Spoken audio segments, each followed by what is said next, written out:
Let me be direct with you from the outset, because what happened in Damascus on May 14th and what happened at Nevatim Air Base on May 16th represents a fundamental shift in the rules of engagement that have governed Israeli-Syrian conflict for the past decade. What we witnessed was not another round of limited strikes followed by symbolic responses. What we witnessed was an Israeli attack on the Syrian capital followed by the first successful destruction of a major Israeli military installation in modern conflict history. I am looking at satellite imagery from May 16th, analyzed by multiple independent military intelligence firms and confirmed by sources within the Israeli Defense Forces. What it shows is Nevatim Air Base in southern Israel, one of the primary operating locations for Israeli F-35 stealth fighters, with catastrophic damage to its main runway, 3 aircraft hangars destroyed, and what appears to be significant damage to fuel storage facilities. This is not cosmetic damage that can be repaired in days. This is infrastructure destruction that will take months to rebuild and represents a capability degradation that Israel cannot easily absorb.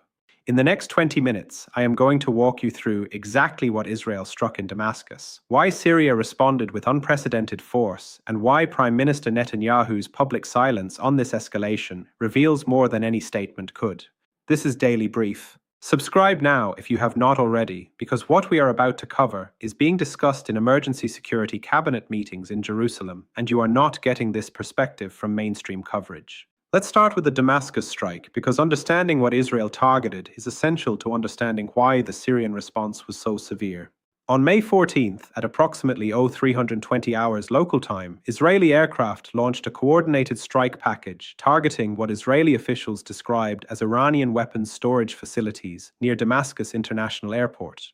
The strike involved 8 missiles, according to Syrian air defense reports. 6 were intercepted by updated Russian-supplied S-300 systems. 2 reached their targets. 1 hit a logistics warehouse that Israeli intelligence claimed contained advanced missiles destined for Hezbollah in Lebanon. The second missile, whether by intent or malfunction, struck a residential building 340 meters from the stated target, killing 23 civilians, including 9 children. That casualty count is not disputed. It comes from Syrian state media, confirmed by independent journalists in Damascus, verified by hospital records. 23 civilians dead in what Israel has not claimed was an intentional strike, but has also not apologized for or acknowledged as an error. According to the Syrian Foreign Ministry statement released on May 14th at 1800 hours, Syria characterized the strike as a flagrant violation of sovereignty, a war crime targeting civilians, and an act that would not go unanswered. That phrasing is important because it represented a departure from Syria's typical response pattern of condemning strikes but taking no military action. Subscribe if you are realizing that the civilian casualties changed the calculation and made Syrian retaliation politically necessary in ways previous strikes did not. Now let's talk about what Syria actually did and why the Israeli response has been silence rather than the immediate retaliation Israel typically promises. Announcement number 1, the Nevatim strike. And this one matters because it demonstrates capabilities that Syria was not previously known to possess and raises questions about who actually planned and executed the attack. On May 16th, at 05:15 hours local time, Syrian forces, or forces operating from Syrian territory, launched a coordinated attack on Nevatim Air Base. The attack involved a swarm of unmanned aerial vehicles, specifically 23 drones according to Israeli military sources, approaching from multiple vectors to saturate Israeli air defenses. 18 drones were intercepted by Iron Dome and other defensive systems. 5 penetrated Israeli air defenses and struck their targets with precision that military analysts are describing as remarkable. 3 drones hit aircraft hangars. 1 struck fuel storage. 1 hit the main runway, creating a crater that rendered the entire facility temporarily inoperable. Here is what makes this significant. Nevatim Air Base is approximately 180 kilometers from the Syrian border. The drones would have had to fly over Jordanian airspace, which raises questions about coordination or at minimum Jordanian inability or unwillingness to intercept. The precision of the strikes, hitting specific structures rather than simply reaching the general facility, suggests either very good intelligence on the base layout or guidance systems more advanced than Syria's indigenous production capabilities. Most analysts assessing the attack believe, though cannot prove, that the operation was planned with significant Iranian or Hezbollah input and possibly executed with Iranian-supplied drones rather than Syrian-manufactured systems. Syria claimed full responsibility, but the technical sophistication suggests external support.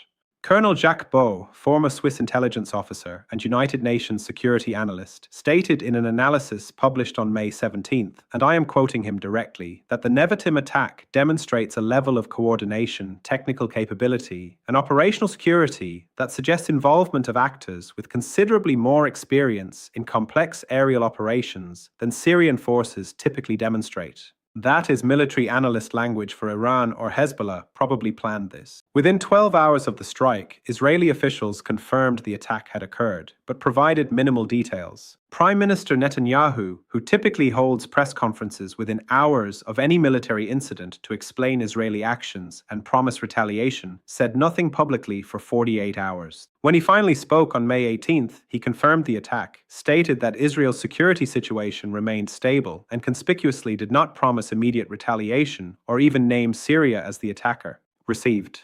That is announcement number 1. Announcement number 2, the escalation dilemma. This is where the strategic calculation becomes clear and where Israel faces options that range from bad to catastrophic. Israel has built its deterrence on the principle of disproportionate response.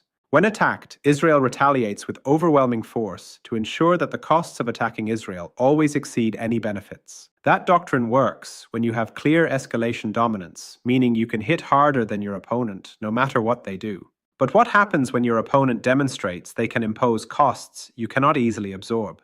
Nevatim Air Base is not a border outpost. It is a strategic facility housing F-35 aircraft worth $100 million each. Even if no aircraft were destroyed, and Israeli officials have not confirmed or denied aircraft losses, the infrastructure damage represents tens of millions of dollars in repair costs and weeks or months of degraded operational capability. Israel's response options are constrained. Option 1, massive retaliation against Syrian military infrastructure. But that risks escalation with Iran and Hezbollah, potentially opening a multi-front war that Israel wants to avoid. Option 2, limited retaliation targeting the specific Syrian units responsible for the Nevatim attack. But that might look weak and fail to restore deterrence. Option 3, no military retaliation and reliance on diplomatic condemnation and defensive improvements. But that would represent a fundamental break with Israeli doctrine and might encourage further attacks. According to sources familiar with Israeli security cabinet discussions, there is no consensus on how to respond. Some officials argue for massive retaliation to restore deterrence regardless of escalation risks. Others argue that Syria's attack was itself a response to the Damascus civilian casualties, making this a tit-for-tat exchange that does not require further escalation. Still others argue that Netanyahu's political position is too weak domestically to risk a wider war. Stay with me, because this is where the regional implications become clear and where this incident reveals shifts in power dynamics that extend far beyond one attack and one response. Syria has been in a state of civil war and foreign occupation for over a decade. Its military was degraded through years of conflict. Its economy is shattered. By conventional measures, Syria should not be capable of striking Israeli strategic infrastructure with precision, and yet it just did. The reason Syria can do this is Iranian support. Iran has spent years building up proxy capabilities across the region, supplying drones, missiles, training, and intelligence to groups and governments willing to challenge Israeli actions. Syria is one node in that network. Hezbollah in Lebanon is another. Various groups in Iraq are others. What the Nevatim strike demonstrates is that this network has reached a level of technical capability where it can impose meaningful costs on Israel without relying on large-scale rocket barrages that Israel's defenses can largely intercept. Precision drone strikes, planned with intelligence and executed with coordination, can penetrate defenses and hit high-value targets. If Israel cannot prevent such strikes, or if preventing them requires force deployment that is unsustainable long-term, then Israel's freedom of action to conduct strikes in Syria and elsewhere becomes constrained by the risk of retaliation that actually hurts. Received. That is announcement number 2. Announcement number 3, and this is the one that explains Netanyahu's silence and reveals the domestic political calculations that are shaping Israel's strategic response, or lack thereof. Benjamin Netanyahu is in the weakest political position of his career. His government coalition is fractured. His approval ratings are historically low. He faces ongoing corruption trials. Multiple political rivals are positioning to replace him. The last thing Netanyahu needs is a military crisis that could spiral out of control and be blamed on his leadership. The Damascus strike that killed 23 civilians was not politically useful for Netanyahu. It generated international criticism, including from the United States, which issued a statement expressing concern about civilian casualties. It gave Syria justification for retaliation, and when that retaliation successfully struck Nevatim Air Base, it created a situation where Netanyahu faces no good options. If he retaliates massively, he risks war that could fail and destroy his government. If he retaliates limitedly, he looks weak and fails to restore deterrence. If he does not retaliate, he looks weak and abandons Israel's traditional doctrine. His silence is not strength. It is paralysis.